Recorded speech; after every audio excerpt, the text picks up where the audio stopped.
Silence. অবশেষে বরবাদ movie দেখেই ফেললাম। প্রায় 3 দিন আগে অনলাইনে কেটে রেখেছিলাম টিকিট। তারপরও কাউন্টারে প্রায় ভিড় ঠেলে তারপরে সেই টিকিট সংগ্রহ করতে হয়েছে। টিকিট সংগ্রহ করার সময় ওরা আমাকে একটা অফার দেয়, একটা টি শার্ট এবং একটা পপকর্নের প্যাকেজ। কিন্তু যেটা ছিল পুরাই একটা ভুল সিদ্ধান্ত, কারণ পুরোটাই ছিল একটা লস প্রজেক্ট। তো যাই হোক, টিকিট সংগ্রহ করার পরে মুভি শুরু হতে প্রায় আরও 1 ঘন্টা বাকি। কি করা যায়, ভাবলাম একটু ছবি তুলি, রিলস ভিডিও বানিয়ে সময়টা পার করি।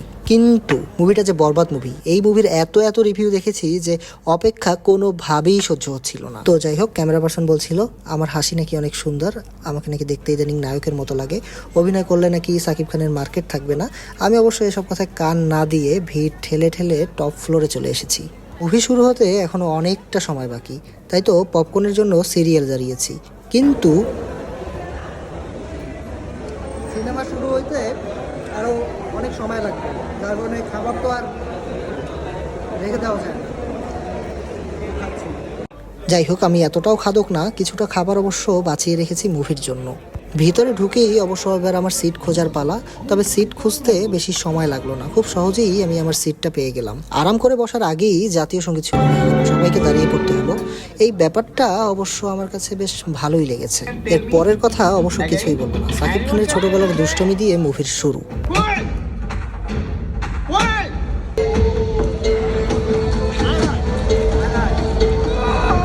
ছোটবেলার দুষ্টমি নিয়ে কথা না বলে বড়বেলায় চলে আসি।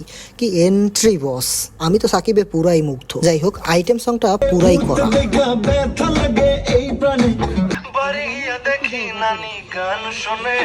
এই সিনেমার কাহিনী সম্পর্কে কিছুই বলবো না, শুধু সাকিব খানকে দেখেন। এই সাকিব খানকে আপনারা কেউই চিনেন না। যাই একটু বিরতিতে যাই। সবার পপকর্ন শেষ হয়ে গেছে, যার কারণে এই বিরতিটা দেয়া হয়েছে। সবাই কি খুশি পপকর্ন কিনতে যাচ্ছে, দেখেই মনটা ভরে যাচ্ছে।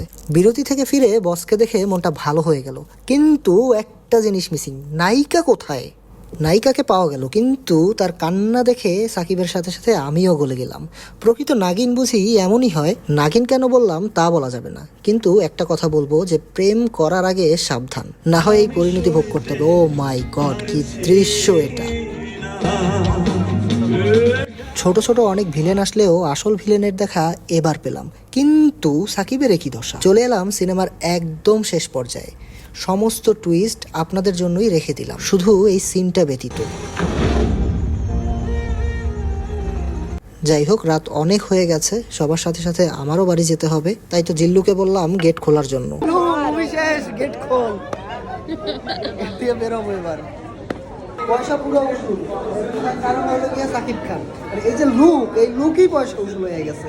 মানে মুভির গল্প কি এটা বড় কথা না। যাই হোক, এবার আমার বিদায় নেবার পালা। সবাই ভালো থাকেন এবং হলে গিয়ে মুভিটা দেখবেন। জিল্লু, ক্যামেরা বন্ধ কর।